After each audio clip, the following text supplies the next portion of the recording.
بسم اللہ الرحمن الرحیم۔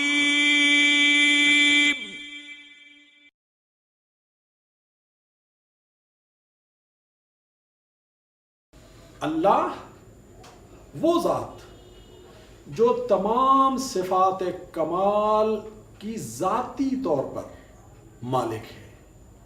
ہمیں دنیا میں جس چیز میں بھی کوئی صفت کمال نظر آتی ہے اس کا وہ کمال ذاتی نہیں ہوتا۔ ایک عالم ہے، اس کے پاس علم ہے، وہ جب پیدا ہوا تھا تو علم کو لے کے پیدا نہیں ہوا تھا، پیدا ہوا تھا جاہل، بعد میں اس نے علم حاصل کیا۔ ایک طاقتور انسان جب پیدا ہوا تو وہ طاقت اور قوت لے کے پیدا نہیں ہوا، وہ انتہائی کمزور حالت میں پیدا ہوا، لیکن بعد میں اسے طاقت اور قوت عطا ہوئی۔ انسان کے پاس جو بھی مقام ہوتا ہے، جو بھی مرتبہ ہوتا ہے، انسان اسے لے کے پیدا نہیں ہوتا، وہ پیدا ہونے کے بعد زندگی میں مختلف مراحل پر انسان کو مختلف کمالات حاصل ہوتے ہیں، اور یہ کمالات اس کے ذاتی بھی نہیں ہوتے۔ ایک کمال کسی انسان کو جب حاصل ہو جاتا ہے تو اس کا مطلب یہ نہیں ہے کہ یہ کمال ہمیشہ اس کے ساتھ رہے گا۔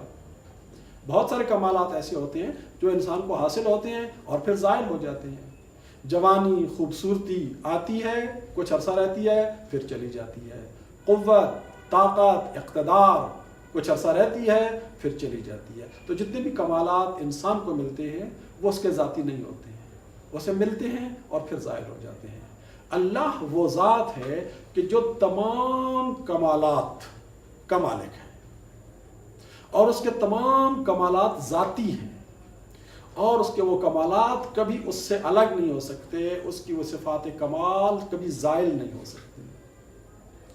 اللہ تعالیٰ کے اسماء حسنہ میں جو 99 نام ہم دیکھتے ہیں، در حقیقت وہ سارے کے سارے اللہ تعالیٰ کی صفات کمال کو بیان کرتے ہیں۔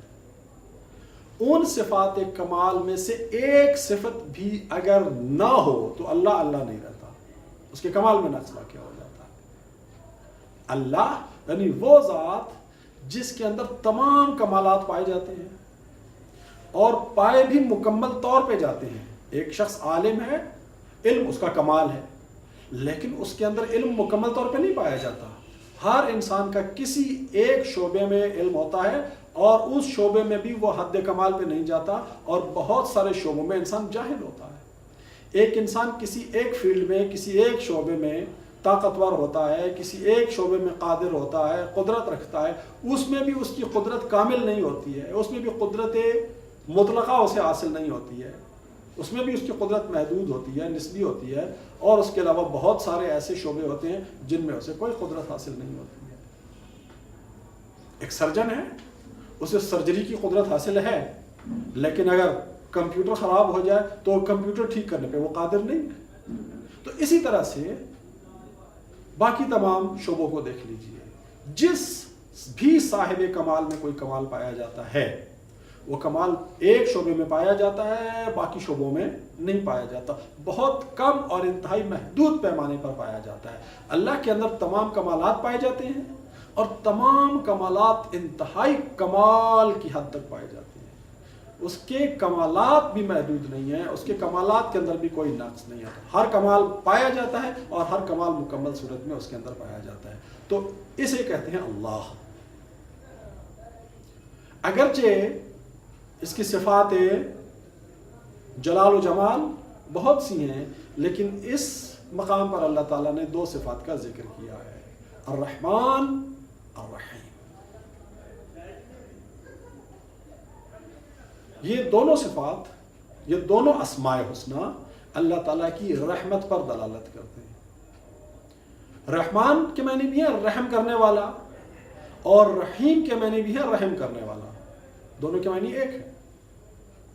بعض مفسرین نے ان کے درمیان فرق کو ایک عجیب انداز سے بیان کیا ہے کہ رحمان اور رحیم کو ساتھ ساتھ بیان کرنے کا مطلب ایسا ہے کہ جیسے اگر کوئی شخص بہت لمبا ہو تو ہم اس کی لمبائی کو بیان کرنے کے لیے کہتے ہیں کہ فلاں شخص بہت لمبا تڑنگا ہے۔ نہیں، یہ الرحمن الرحیم یہ اس طرح سے اللہ تعالیٰ کی رحمت کے کمال کو بیان کرنے کے لیے اللہ تعالیٰ نے یہ اسماء استعمال نہیں کی ہیں۔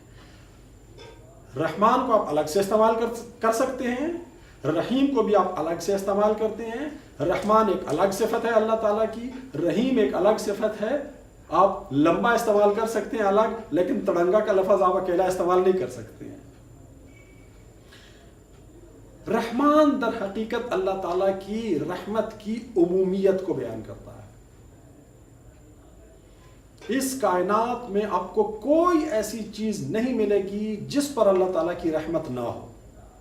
ذرے سے لے کر چاند اور سورج تک، سورج سے لے کر کہکشان تک، اور کہکشانوں کے پورے مجموعے، ان ساری کائنات پر، ایک چھوٹے سے چھوٹے جرثومے سے لے کر بڑے سے بڑے جانور تک، ایک عام جانور سے لے کر اشرف المخلوقات انسان، ایک عام انسان سے لے کر کامل ترین انسان یعنی حضرت رسول خدا صلی اللہ علیہ وآلہ وسلم، سب پر اللہ تعالیٰ کی رحمت ہمیں نظر آتی ہے۔